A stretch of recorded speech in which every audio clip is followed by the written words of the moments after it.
When the German army reaches the river Volga, Hitler orders the capture of Stalingrad.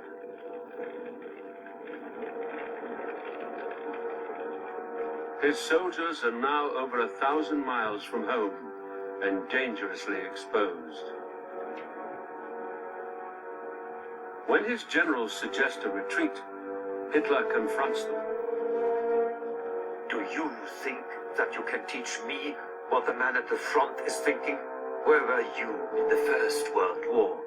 I demand from you the same toughness as from the frontline soldiers. Hitler orders no retreat.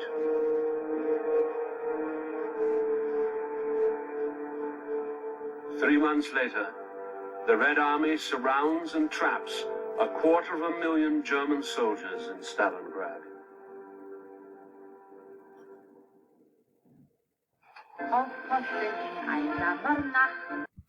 So yeah, it all comes down to Stalingrad here in 1942. The German army pushes east here. You have this front, very long front here, hundreds of miles. Leningrad surrounded. They never pushed towards Moscow as they did earlier. They decided to push south here. Again, the idea was to link up in the Middle East. They get to the Volga River. They're stuck at Stalingrad, right? And Stalingrad, most of Stalingrad is on the west side of the Volga River. This is Volgograd, actually, today. And yeah, Stalin's conscious that the city is named after him, and so is Hitler. And in order to move south and to secure this area, the Germans say we've got to knock out Stalingrad. And Stalin says there's no way I'm letting Stalingrad fall. It's just not going to happen. And he throws everything he has into it. Very good movie about the Battle of Stalingrad called Enemy at the Gates. The Germans bomb the city to smithereens. They take at least 9/10 of the city, but the Russians, the Soviet army rather, is able to keep reinforcing it from the east, and they just won't let the Germans win. And it's brutal house-to-house combat, house-to-house, street-to-street, close quarters combat.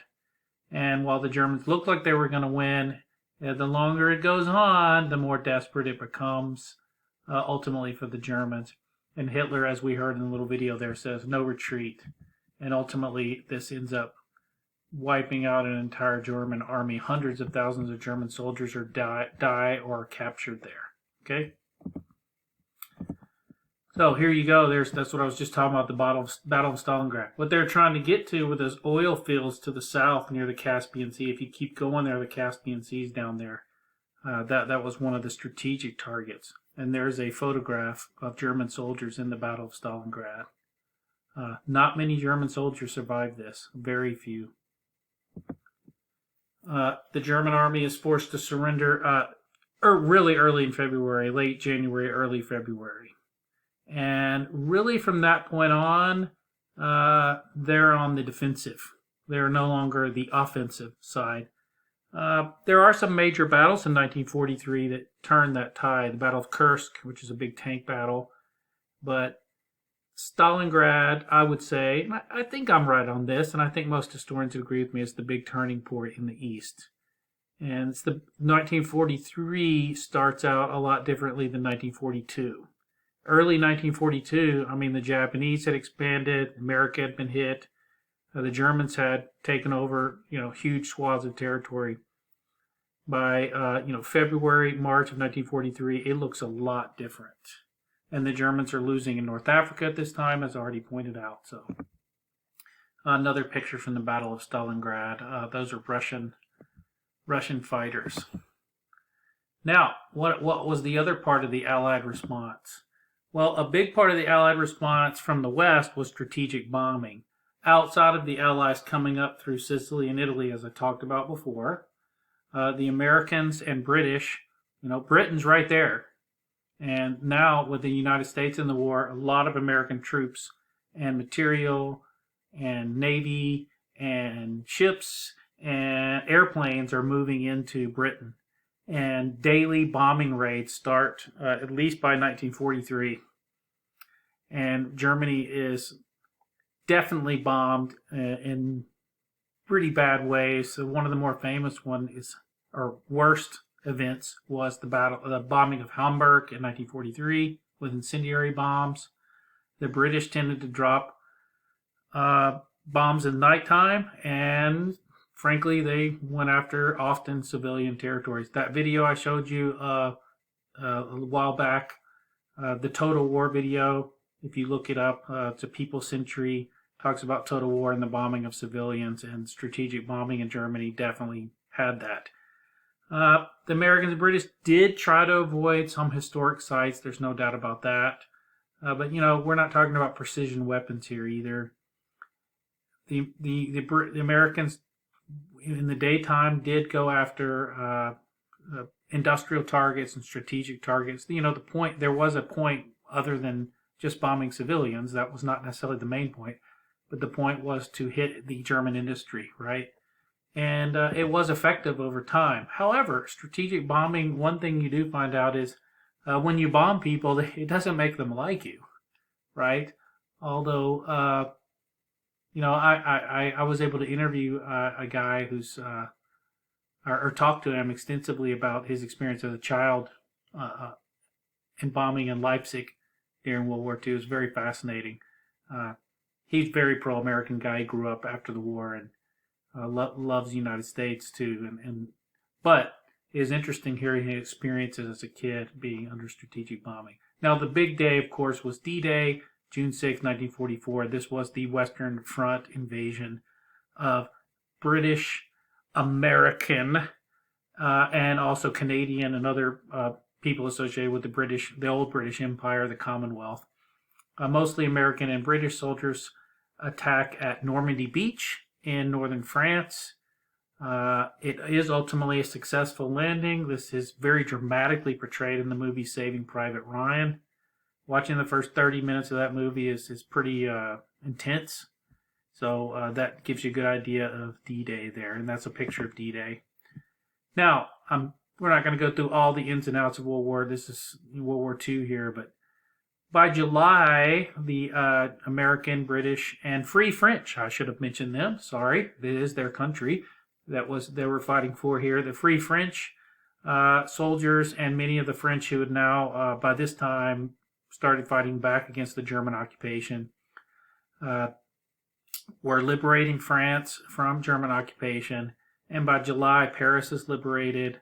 The General Charles de Gaulle is the Free French general. He is given pretty much control of France in this late war period and right after the war. The last major battle on the Western Front was actually the Battle of the Bulge. This was one of the last great German offensives against the Western forces. It's called the Bulge because the line bulged as the Germans pretty much put everything they had left in the West into this battle. And some of their tanks literally just ran out of gas. So that was the last German attack against the Allies before the Allies began going into German territory in the West. Okay, before mostly American but also British forces start going into the German territory, and Canadians and others. Skipping ahead a bit, by April 30th, May 1st, Adolf Hitler's territory is basically a couple of blocks in Berlin. The Soviets from the east, and I'll show you this on the map, the Soviets from the east had come roaring into Germany in early 1945 and basically taken over all of Eastern Europe. And the Red Army now is basically surrounded all of Berlin. Hitler was literally left in a bunker with soldiers defending very small areas in Berlin, street to street, hand to hand fighting in some cases. Hitler commits suicide either the night of, I think it's the night of April 30th. I don't think there's an April 31st. The night of April 30th, the morning of May 1st. And so he did not want to end up arrested by Stalin and tried and executed publicly. The May 8th, you'll also see May 9th as VE Day. You see both of these days, but the Germans begin surrendering about May 8th, May 9th. The war in Europe is pretty much over at this point.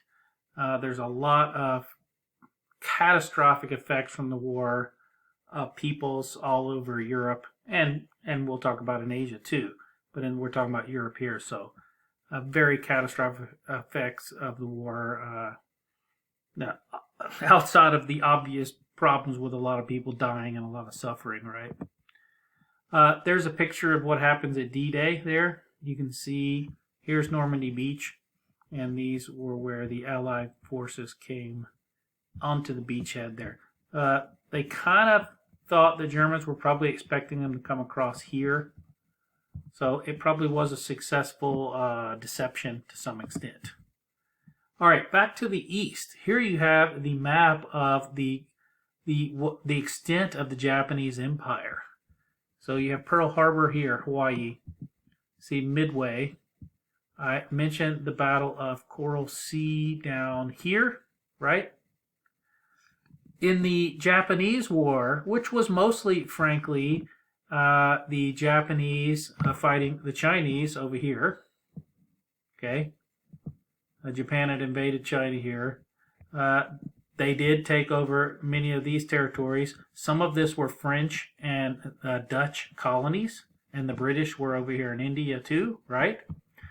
Most of the war that was fought in the Pacific was between the American, these red lines are the Japanese attacks at different times, right? There was an American army in the Philippines. Most of them were captured and held prisoner during the war. Okay. They hit Hong Kong, which was British, and these territories had British connections too. They never got to Australia there. This is the American line, mostly fought by the American Marines and Navy, right? So the Marines are part of the Navy, obviously, and they fought what was called the Island Hopping Campaign. You might have heard of these. So some very famous battles here. There's the Battle of Iwo Jima, right? And Okinawa, they're south of Japan. They take back the Philippines here. So this is the famous island hopping campaign. Brutal war in the Pacific between the Americans and Japanese. No quarter really on either side given often. Mistreatment of prisoners, yes, on both sides. There was a racial element also on both sides. There's no doubt about that. So I was just describing island hopping there in 1943. One thing to remember is, as the VE Day takes place in May of 1945, you still have very hot fighting there in the Pacific. Some of the major battles that happened in 1945 where, probably thousands of Marines are killed in that last 6 months of fighting there. The Philippines, as I said, are recaptured by the Americans in 1944, October 1944. Now, you've heard of kamikazes before, right? Kamikaze means divine wind. That goes back to a 12th century event where this divine wind helped the Japanese win a battle against the Chinese. The kamikazes in this case were actually pilots who were not trained that well because they weren't going to survive. They were trained to fly a plane loaded down with explosives into American ships or other targets. And it was really a desperation move. These were suicide missions. And often these men were forced into this. Some of them did volunteer for it, but it was not a pleasant thing. There was a lot of fierce resistance by the Japanese. And so the Americans ultimately did decide to do something very significant, and that was use a new weapon. I'm going to be talking more about the atomic power and energy and weapons later. But yes, dropped the atomic bomb on Hiroshima on August 6, 1945. A second atomic bomb was dropped on Nagasaki August 9, 1945. And of course, that led to the Japanese surrender. And so the war ends in Asia. At that time, World War II is over. I know you've always wanted to know what happened to Mussolini. Well, he was captured and assassinated.